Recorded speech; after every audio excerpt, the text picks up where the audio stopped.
Comments from council members? Marty, please. I got two things.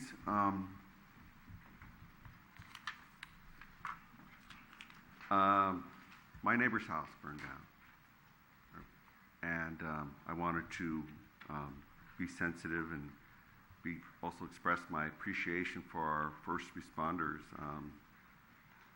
I heard that the fire was pretty much right there, and some people told me that they were surprised that my house actually made it.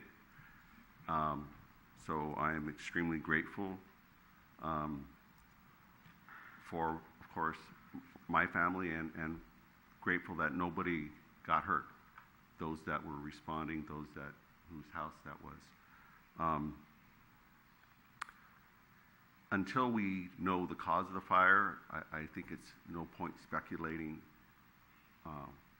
the cause of it. As a former code enforcement officer here in San Bruno, code enforcement is a sticky, delicate business of interacting with the public, being sensitive, keeping the confidentiality of that property owner and their business within their home. You could start a case on a property and it could get fixed. And I recall while working here that we tried as much as we could to provide plenty of time for the property owner to take care of the problem. And some people have recurring problems. So until we know the full story, I'm going to reserve comment on that. But I am aware of the sensitivity and the need for more code enforcement. However, that's during the budget part of the process. We do have 3, I believe, code enforcement officers now.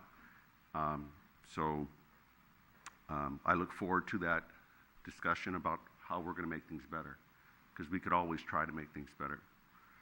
My second comment is an announcement of the pancake breakfast that is coming up this Saturday at my favorite place, the American Legion. It's a great cause. Starts at 8:30 to 11. All you can eat, pretty much. A great cause of supporting our veterans and getting to know some of your neighbors a little bit. So I invite you all to attend, and I look forward to help serving you. Thank you. Thank you, Marty. Irene, anything? I do have, for council consideration, this is in regards to our agenda and streamlining. Some comments from council members, which I appreciate. And I know I have the ability to go ahead and make those changes, but again, as I said, it's going to be a collective decision as we go forward. And then for consideration, as was brought up, is taking item number 5 and number 6, which is review of agenda, approval of minutes, putting that under consent.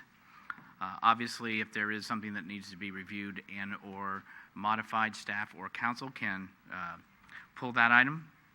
Also, item number 11, which is report of commissions, boards, and committees. As it was pointed out to me, anytime we do have one, we move it up. So why not just put it up to where we move it each time? They may seem like small changes, but items that are routine, and I think that we can do that just to help move the process along. In addition to that, I believe staff has, under conduct of business, has a lot of items that they bring forward, keeping in mind that every time an item is there, whether it's a yellow zone, it is pictures, it is presentation, it is prep work. It's not to say there is not a staff report, there always is. But those items, I've asked the city manager to ask staff what items would be best served to move those to consent so that we can start to tackle and discuss those bigger items with here in the council and in front of the community. So these are things and ways I believe that we can help to streamline the process. Of course, if we find it needs to be modified, we can do just that. But I think I'd like to have the city manager see what the staff feels would be items, especially there's a lot of public work projects, and I think that would be a way for staff also to utilize their time and resources best served to move the city forward. So is there any concern or comments for us to do that? Michael. I agree. I think anything we can do to make this process more efficient will be welcome, not only by us up here, but also by the public.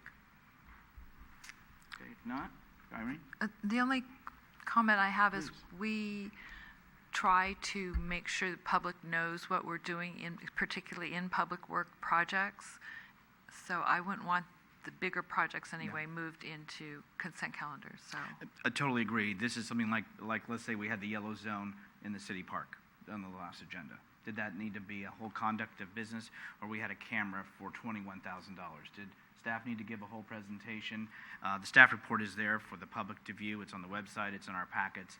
But they're going through prep work. They're going through presentation time, and those are those projects. But I'd like to hear from them what they would suggest would be correct. okay, that's fine. Is that okay? Okay. All right. Thank you, everyone.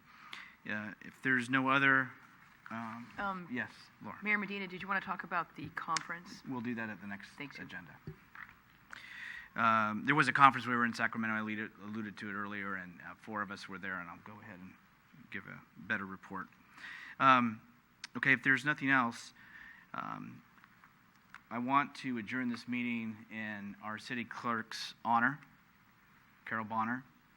As you know, or most of you may know, that she passed away on Monday morning, and San Bruno's elected city clerk Carol Bonner was elected to serve in that office for over 12 years. This is something that Carol will tell you and has told us that she had ran for it a couple times and was not successful, but persevered and ran again. And she will tell you it is one of the most rewarding jobs that she was privileged to have. And it was because of her personality, enjoyed greeting folks.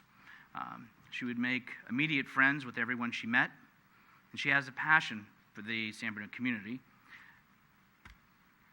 Carol stayed, as you know, very close to what she did in her profession and involved herself and networked. And so one of the things that she was appointed to for the state of California in the city clerk's role was, because of her personality, was a sunshine role. And that's that the Association for the State of California put her, which is the hospitality of the city clerks. Carol also was very proud of her parish, St. Robert's, where she had served on the parish council and was involved with the in-betweeners group. I will tell you that the staff is having a difficult time. On Monday morning, there were tears, hugs, but what was a compliment to our staff is they pushed through, and they continued their day, and they continued their job, and they were there to support each other, something that Carol would have done and has done when there's been other situations at City Hall.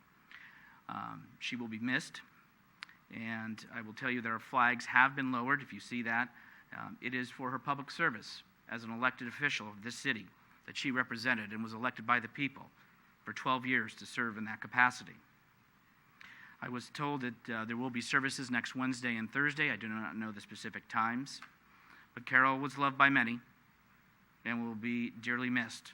I ask all of us to keep her family in your thoughts and prayers as they go through the grieving process and the loss that that family has suffered, and so has this community. So I'd ask you for a moment of silence, please.